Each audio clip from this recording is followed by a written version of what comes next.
the text messaging and the MMS services that you had set up through Legal Server. Do you want to talk a little bit more about that? Sure. Earlier this year, Legal Server updated their MMS messaging. And I guess just to back up, an SMS message is a short message. It's a text message. MMS is multimedia messaging, which would allow someone to send a document or a picture. And before February, Legal Server supported SMS messaging, and we put that module on, and it uses Twilio to interface between the texting functionality. And what we could do is send a client a message directly from Legal Server. It makes a notation in their file. However, when the person replies, it goes right into the file. So you have to manage client expectations that they're not going to be able to receive a rapid response, 24 hours a day, like a text message. But everything is right in their file, or all files associated with their phone number. And in February, when they kicked off MMS messaging, we were experimenting with that a little bit. And then it turned out to be incredibly handy when our office went suddenly remote. We had clients who were able to reply then to a message from us with pictures of documents, things they signed and whatnot. And again, it would go right into their file. So it's more secure. We had various concerns about other forms of messaging communication with clients, but the security level is quite a bit better and really handy. It goes right into the client file. Excellent, thank you. Yeah, the number of folks that I've had a chance to work with who do have Legal Server have found that to be a really, really great feature. It's a quick one to implement. It's a quick one to get set up, and the advocates who use it really, really have enjoyed it. So the hardest, I think, from my perspective, right, the hardest thing is the policy and development and the communication with the staff and the expectation setting. But from a technical perspective, it's been pretty straightforward. Yeah, and I just want to add, you're able to confirm client appointments by text, and you could set those to launch out from a future time.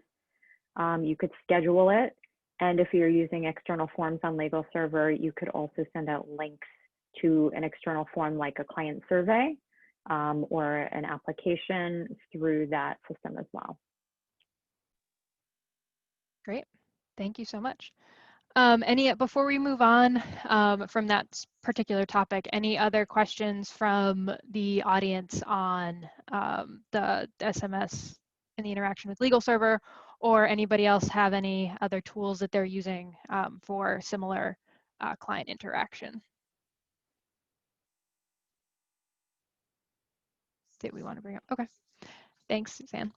Paul, a quick question for you. What was the timeline for the implementation of Clara? How long did it take from an idea to full implementation?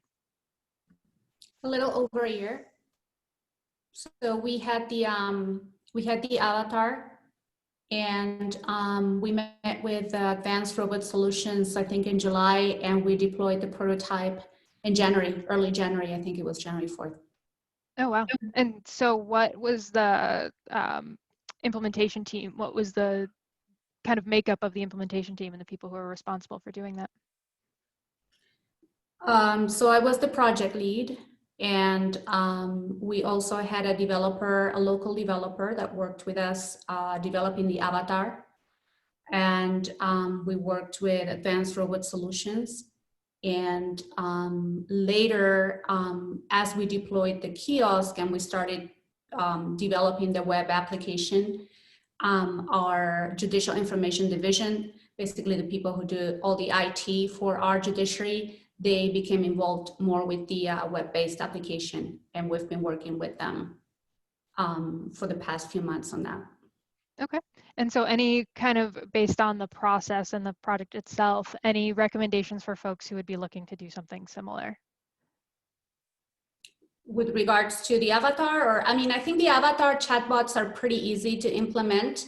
What makes it tricky is to tie the avatar and the chatbot to the content in a manner that is meaningful and helpful to people so that they find the information they're looking for. And of course, if you are adding languages, then you need to do all the translation work, not to mention if you're working with a language like Navajo, for which there's no TTS. That was very, very labor intensive. With regards to the kiosk, we felt it was a great match with Advanced Robot Solutions in terms of what they had and what we wanted. And the product that they had, again, looked very different from what we were envisioning, but it was an avatar with a menu, and that made that transition a lot easier. Oh yeah, I can imagine. So how many kiosks are there among how many locations? So we have right now the prototype that I showed today at the Santa Fe Magistrate. At the end of the year, the fiscal year, we're going to deploy 5 more statewide. And then after that, the idea is that we'll get a few more kiosks around the state. But everything kind of, you know, the development had to take a different direction because of COVID. We didn't want people touching, you know, surfaces that could be potentially contaminated. And so is it, as it's the prototype, is it currently being used by the public, or is there kind of a pilot group that you have used it with? What's kind of the user rate at this point, or before COVID? Right now, the kiosk is installed and being used by the public, but it is on hold until we install the sensor. It has an IR sensor for the waves. But probably next week or the following, we'll be installing the same kiosk platform on a laptop so that we can use it in a separate court for more of the telepresence type capability.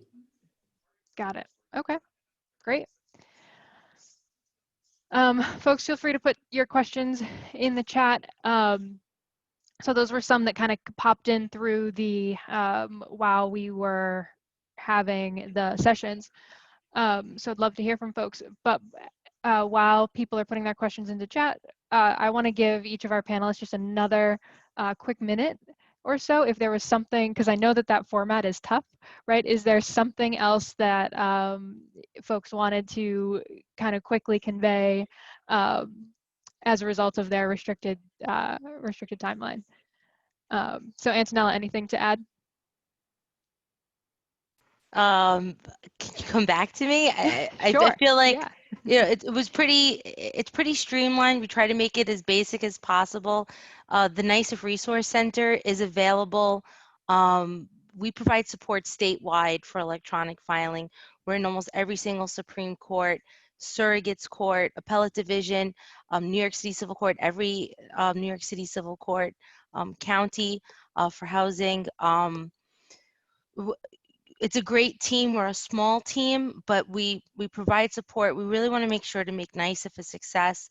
Like Judge DeFury mentioned, as of October 5th, we were citywide with e-filing in the housing court. E-filing started in the housing court July 13th. So from July 13th to October 5th, we were able to roll out NICEF electronic filing in every single New York City Civil Court. It's still something that we're actively working on to improve every single day. So, you know, we do also appreciate the feedback. You could also contact NICEF for feedback, recommendations, or any questions that you have going forward. You don't have to come back to me. That's all I have to say. Okay, just wanted to check in. Celia, anything that you want to add? Any additional tips that people should know? I know 6 minutes is a really short amount of time to remind people how they need to be protecting themselves when they're working from home. So anything else that you want to add? Yes, there is. Another device that we use now is our wireless printers. And that is also a good device to password protect with a strong passphrase. Because if a hacker gets in, they can steal documents that you're printing. So I just wanted to add that as a piece of, you know, another line of defense to protect our work stuff. Yeah, that's a good one. You do hear about occasionally like the, you know, phantom documents coming out of people's printers just by mistake, right? Somebody accidentally didn't have a password protected printer on public Wi-Fi or something like that, right? And all of a sudden their neighbors' documents start printing out of their own printer, and it's like, you know, so you want to definitely, as people kind of build out that home office, that's an important one. Yeah, that's it for me. Paul, I know that you just gave some additional details. Do you have anything else that you wanted to add with some uncapped time?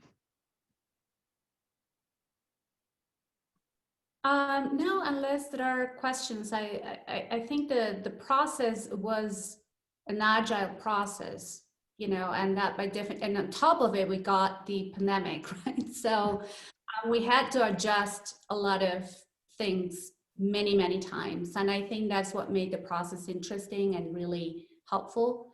And we're seeing the potential that the web application can have beyond language, you know, far beyond language access. But unless there are questions from the audience, I think I covered everything in, yeah. All right, great. Mark, anything else to add on your process before we get more into questions? Sure. So yeah, we built the app on Neota. I don't know, you know, if you aren't familiar with Neota Logic, go check it out. It's pretty easy to use. It's no code. It's not like Python, which I see you have in your background of that purple book. So, which we also had to learn at Cornell Tech. So it's way easier.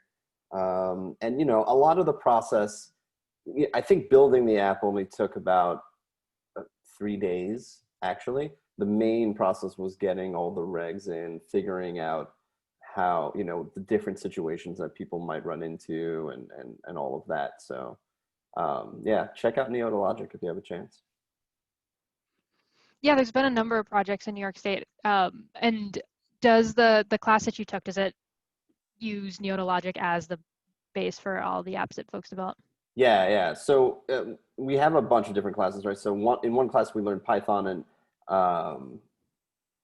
you know, but from there, yeah, this class was just Neota Logic, and actually it's co-taught by someone from Neota, so you know, it's a high level of expertise.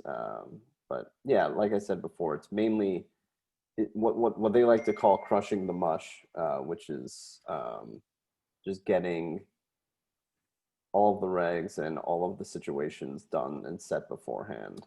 But yeah, I'm not sure. I think that there are resources online. I think there's like it's like a short class process to learn Neota, and it's great. It's pretty easy, and a lot of other people in legal tech are using it. Do you have any, I know this is off the top of your head, right? So no pressure here. Do you have any examples of some of the other applications that were built in that class?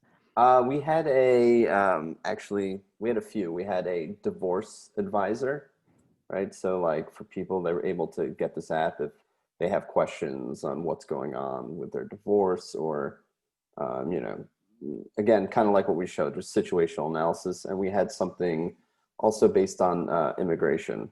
Actually, we had 2 teams working on immigration because it's just super in depth. But, you know, just really cool, right? Because you can select the language of your choice and it's all done easily. And I think, yeah, the service dog thing, you know, that app was a little bit more niche, but definitely things like divorce and immigration can be pretty useful. Great. Good. Yeah, I think some really great stuff has come out of those classes, and I've seen some other Neota based projects that have been equally successful. Another question for you, Mark. So we've got someone who's working on an online intake and having trouble creating a draft to show other coworkers. So what do you recommend to do to kind of lay out all of the scenarios so you get a comprehensible draft to kind of show people, get feedback before you're getting into the nitty-gritty and actually coding or developing the application? I wish I had better, like a really beautiful resource. We used Microsoft Word, and we just were literally like putting trees, you know, like decision trees type, you know, that type of thing. So it really isn't pretty. But yeah, I don't know, in terms of intake, right? So like, if you're going to do a survey, you can use Qualtrics, and that looks good. But in terms of getting that together, yeah, we used Microsoft Word. It wasn't definitely wasn't pretty. But effective. Yeah. Cool.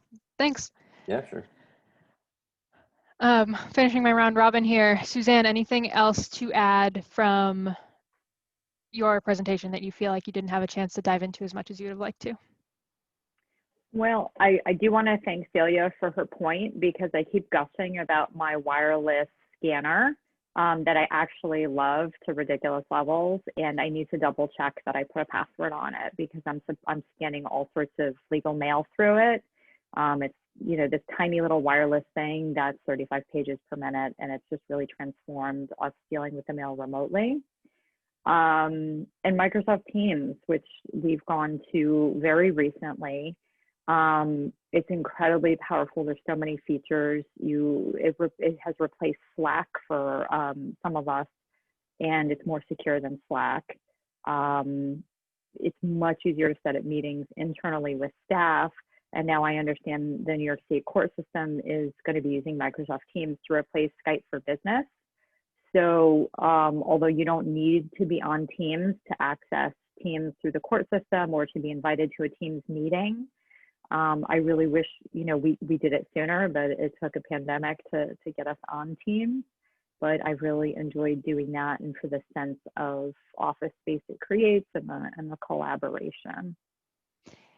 That's a big one. I'm going to drill into this one for a little bit, if that's okay. Can you talk a little bit about your kind of rollout with Teams, right? I'm sure that you would generally agree with me if I said that it's not a technology project, it's more a people project, right? Like the technology is there, you can get it out of the box, it works, right? There's a lot to learn and a lot to train on, but how did you get people to move to Teams, and how did you get people to get excited to be there and be using it effectively? So this happened at a very different pace. And then if we had rolled it out under other circumstances, our additional layer of challenges that were part of a larger organization that did not transfer to Teams. So we have alternate email addresses and like faux identities on Teams in order to get it to work with our existing email and other server systems. So there's been a little bit of learning curve, particularly on setting up the permissions. And I think if we were doing this a different way, we would have rolled it out with more training. The small tech committee team that I have helped us roll it out sort of in smaller bites, you know, a few features each week, and we're not fully up and running with our SharePoint system. We're still working on that. But to be able to get people to have buy-in on how to schedule meetings and how to get it to work with our Outlook system, because we're not using email and Teams right now, it's been a little challenging. And I really enjoyed Hamra's presentation in the last panel about just being more thoughtful about buy-in from staff and explaining to staff why certain things are important on metrics and demographics. You know, it's hard. You have different levels of appetite for new technology from staff, different skill levels, but you also get wonderful surprises from staff who you think aren't going to be the most tech forward, but actually stepped right up and dug in. I think the training videos on Teams are great. There's a few quirks. It's really powerful, so there's a lot to learn, and there's some getting used to. But our hotline has been using Slack for many years to communicate, because they have been working remotely for some time already. But one benefit to moving the chat to Teams is that it's more secure. And, you know, we all want our staff to be mindful of security issues. Yeah, definitely. Well, great. Thank you for sharing that. Because it's different depending on the culture of the organization, right? It's different based on the size of the organization and the scale. Is this something you were doing before, or just something that you're doing as a result of people moving remotely? So thanks for sharing that. This is a question for Mark or Antonella or Paula, as the folks who spoke about kind of client-facing tools. Do you want to talk and Paula, you talked about kind of the agile methodology that you use.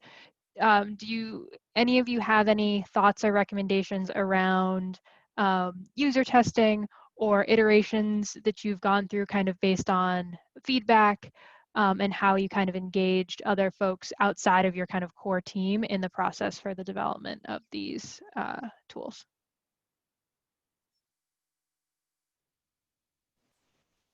I'll start first if you want, Paula. Sure, go ahead. Thank you. The NICEF Resource Center, we provided support and training.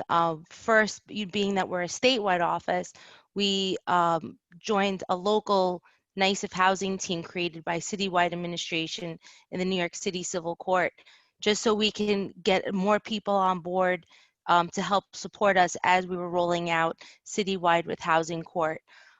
We developed a training program. After developing the program even further, again, being on this expedited timetable, and with each county, we called in the employees, having meetings via Skype for Business, and doing demonstrations and teaching them about the NICEF site, particularly how it is to do their job differently, what will stay the same, what will be different, getting feedback from them. We have been getting active feedback and been actively changing NICEF and changing in small details, pop-up notices, instructions, manuals, step-by-step videos, whatever we can do to help make NICEF the success that we've really been doing. But a lot of it is just keeping our ears open and being able to quickly make the changes to accommodate the housing court. Great, thank you. Paula, anything to add there? So in our case, we started with the 5 participating courts that ranged from small courts in rural areas to bigger courts in metropolitan areas. And we basically met with them and said, what would you want a kiosk to do? What are the things that the public usually struggle with? And directions is an obvious one, right? I mean, if you go to any courthouse, you know that people walk in and they don't have an idea where they need to go. Sometimes they're even at the wrong courthouse. So anyway, we built the modules based on need. We also got input from our judges, for sure. And there was a lot of, well, just sitting there and observing user interaction. Remember, we had voice activation and all that. That's kind of new. It was observing how the public interacted with the kiosk, and through Teamweaver, the developers would get in and say, I would say, hey, this is not working, or they're asking these types of questions. So we were able to add them overnight so that the following day, those questions were added, and that's how we started building our database. But it was a process that certainly involved, yes, the developers and us, but obviously the courts and really the public. Excellent. Mark? Yeah, so we were working with K9 Companions for Independence, which they were great, and they gave us a lot of insight into common scenarios that service dog owners face and the issues there, because we were based off of Roosevelt Island and on the tech campus, and there weren't many service dogs, unfortunately, or service dog owners that we could test with. We were testing with other students around and kind of showing them the scenarios and seeing how they felt with that. But also a lot of the service dog owners have issues audio visually, right? So we actually were testing, we didn't do it ourselves. We were using the accessibility features in iOS and on Android, and not giving it to other students and saying close your eyes and try to get through this app, or if you don't hear like have an issue, an audible issue. So we were doing that type of testing just to see if we need to make any tweaks, change around questions, change around, you know, formats. So yeah, that's what we have. And how did it, I guess, getting into that a little bit more, how did your application respond to the accessibility tools that are pre-existing? So pretty well, like in terms of, you know, if you have a visual issue, like the accessibility tools able to read out questions, and you're able, and you can like select. And so it's pretty good on iOS. I think we were having more issues on Android, but it was actually decent. It wasn't as bad as we thought. It was also all baked in because it's just a mobile, it's a website, right? It's a, you know, you just go to it like any other website. So pretty good, pretty good from Apple's standpoint. Great. Switching gears a little bit, Celia, so in one of the takeaways from your presentation, I think, right, is that like everybody is now kind of the eyes and ears of the IT team, right? You used to be able to go knock on the door of your IT folks and be like, I have this issue, or with your IT team on the ground right there, you'd be able to identify something that came in and very quickly kind of alert people to something that's happening. So how would you suggest that, what have you seen beyond just like sending out an email for people to be aware of these things, right? How do you kind of demonstrate, how would you recommend people demonstrate to their staff members that like this is part of their role now and that these are things that they need to be aware of? Do you have any like tips or tricks around that? Definitely, there should be some type of security trainings going on to help folks identify these things.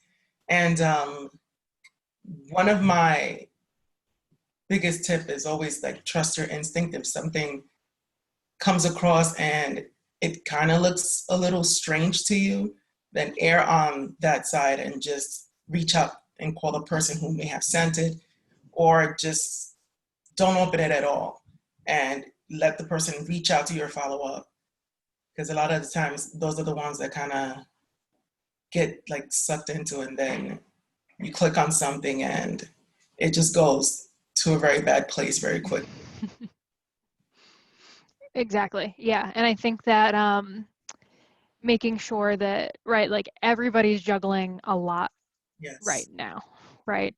But in our professional and our personal lives. So I think making it's important to like make clear avenues for this stuff too, right? Like, Yeah. you know, you're not going to be in trouble. Like, you're not going to, you know, we just need to know, right? No, We just need to solve the problem. yeah, don't hesitate. Don't like, oh man, I did this, or it's better off just reaching out right away. If you suspect something, it's funky, just reach out, because it gives us the chance of catching it earlier and having to take the measures that we need to do to make, to rectify things. Yeah, definitely. And we never want to be there, right? It's one of those things that like you just want your people to be prepared and ready. Yes. Suzanne, in your presentation, you brought up using in one of your top 10, you talked about using Facebook Live for a good viewer experience. Was that something that you were doing with the public as far as like trainings and legal information sharing? Yeah, so what we do a lot of at the City Bar Justice Center in general is we go out and work with various community groups in different communities and do presentations and legal clinics. And of course, starting this spring, we weren't able to go out in person. And our client population is generally very low income. And the City Bar Justice Center released a report about internet access in homeless shelters back in the spring that we started working on in the winter. Little did we know the pandemic would hit, and children are schooling from home, people are working from home, and there's a lot of internet access issues if people are living in homeless shelters. So being low income and under-resourced is really an issue in the front of our minds. So how do you reach communities with valuable legal information when we know many of our clients have access issues?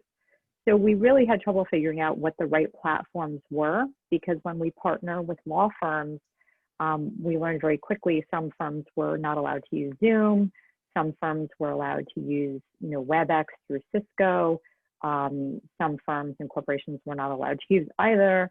So how are we going to continue serving the populations that we work with? And Facebook, I think, initially didn't come to mind because we see that as a social networking app. But in order to deliver services where people are and what people have access to, we were actually quite surprised with our Facebook Live events, how many people were able to log on with the help of family members. And our immigration project has done quite a few town hall presentations using Facebook Live with Zoom to show the PowerPoint presentations that way. We also looked at some other products like StreamYard and a few others that are out there that have more like a talk show kind of experience. And weaving the platforms together is what we've been doing more recently. And it's worked quite well. We've had really good attendance on our Facebook Live events for many of the groups that we work with. That's great. Do you think that you're reaching populations that you wouldn't have reached, that you weren't reaching prior as a result of kind of weighing into that space a little bit more? Yeah, I think so. I mean, I think one challenge has been when people have to travel to get to a legal clinic in Midtown. We always have a great success with pro bono attorneys coming to Midtown, but for people who live farther out in the city, like the Bronx, the Northern Bronx or Staten Island or Sunset Park in Brooklyn near me, people are less able to travel with work and family obligations. So we were always trying to hit the sweet spot of when we could align the volunteer attorneys and clients and community members. And for those who are able to access remotely, they could watch presentations with their family members, their friends. They could share the information on Facebook Live as it was a Know Your Rights presentation. And I think it really worked well, and we partnered with various community-based organizations to do that. So it surprised us in some ways.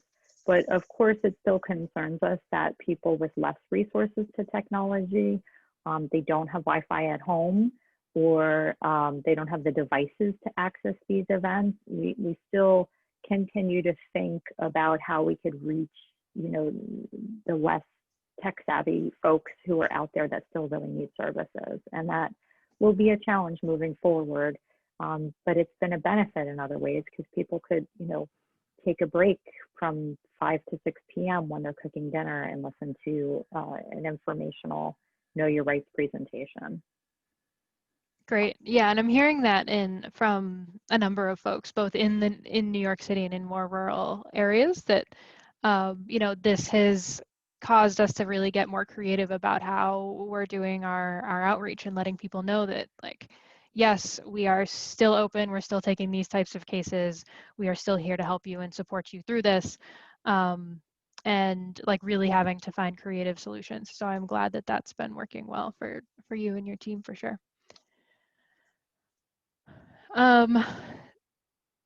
Any other questions from the group that's with us now? Any other thoughts? I'll pause for a second if anybody wants to unmute themselves to ask a question or put their question in chat. Please feel free to do so.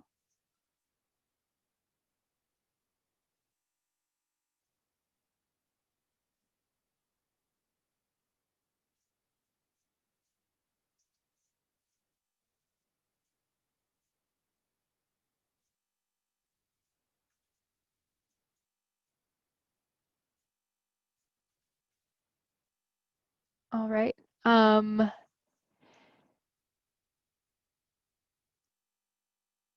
Let's bring it back then to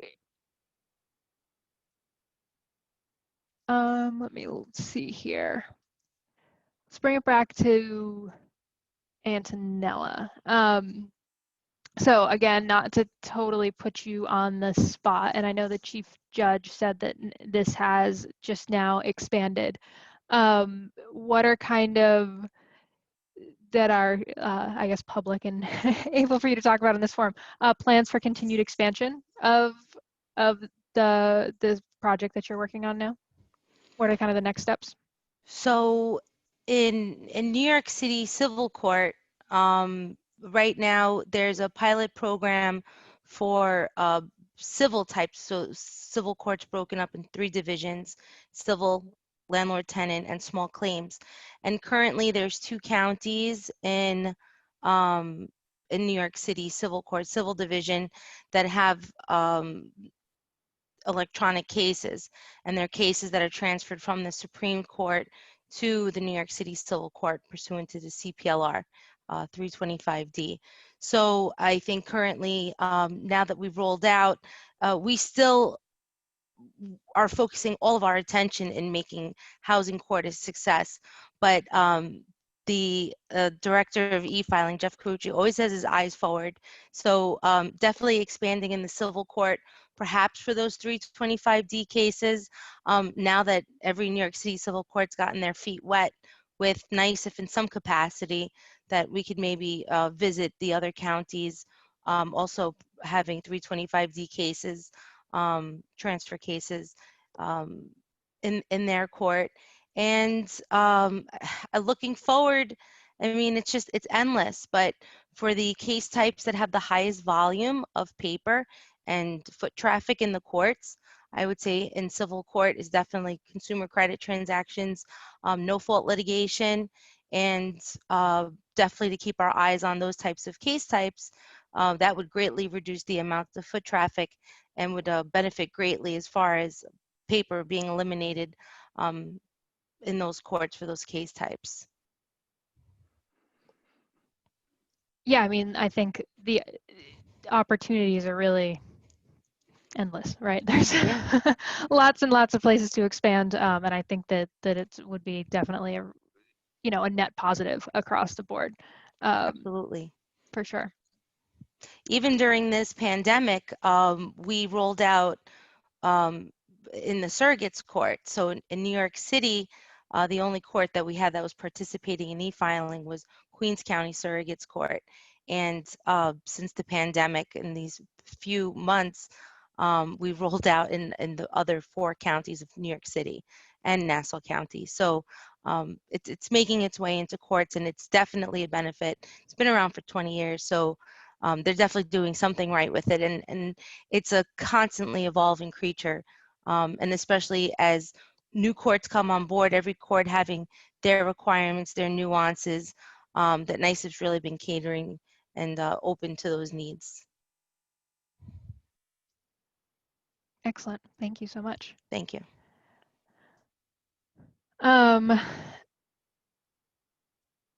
Celia, do you have any recommendations for specific tools that can help with any of the topics that you talked about today, right? You mentioned being able to kind of section off your work versus your personal, right?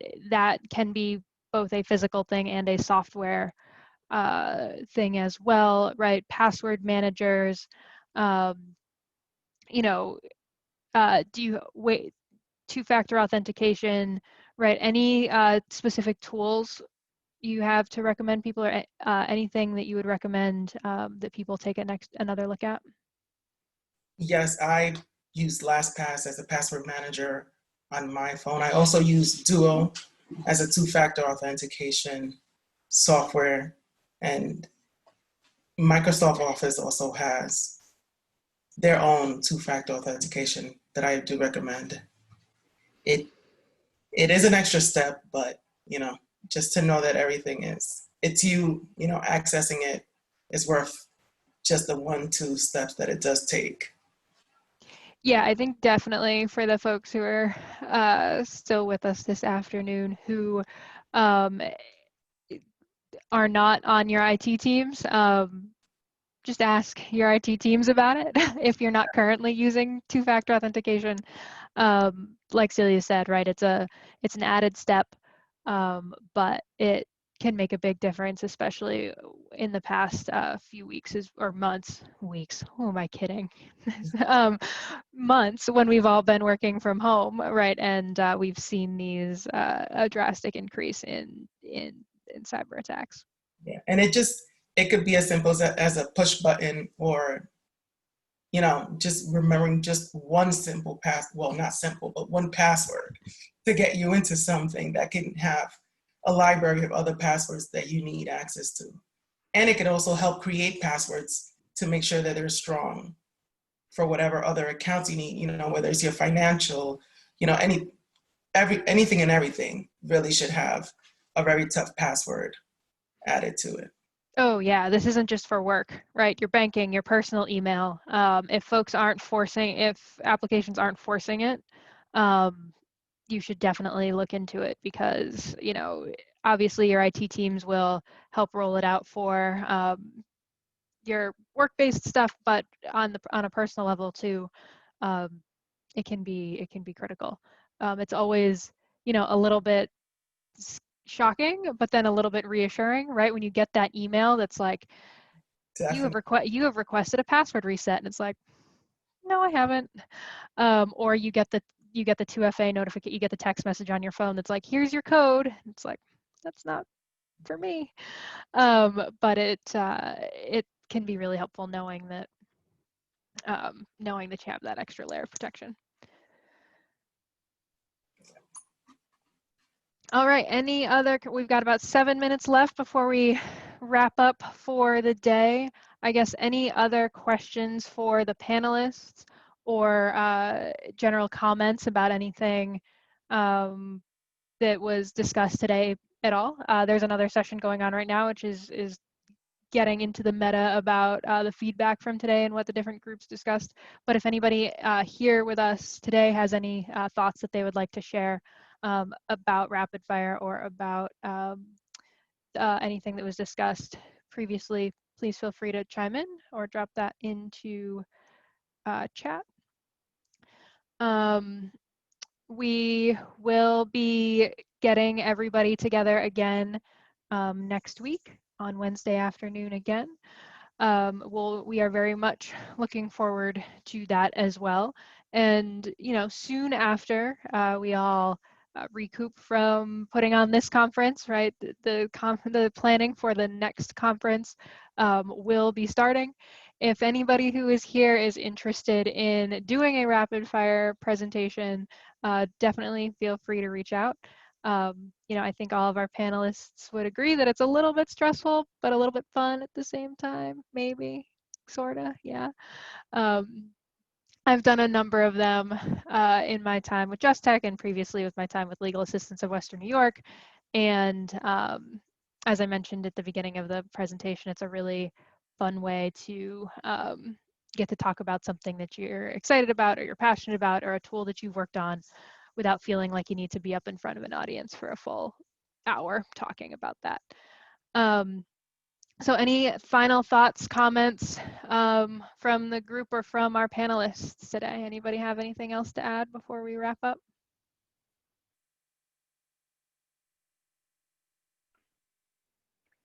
I felt like it was the haiku of PowerPoint presentations.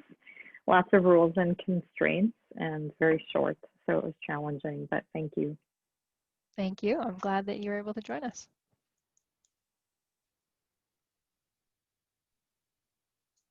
Yeah, in the end, I had a great time doing it. So thanks again, guys. It was nice to meet all of you, and hopefully I'll see you guys in the future. Great, excellent. Well, we're going to go ahead and wrap up then. Big thank you to our panelists. Thanks for all of you who joined us today. We look forward to seeing you next week on Wednesday. Please make sure to continue to fill out the survey and schedule for each individual program that you went to today. Jump into Padlet and be a part of the conversation around what folks are learning and what folks are talking about as a result of this conference. And we look forward to seeing you next week. Take care, everybody. Bye-bye.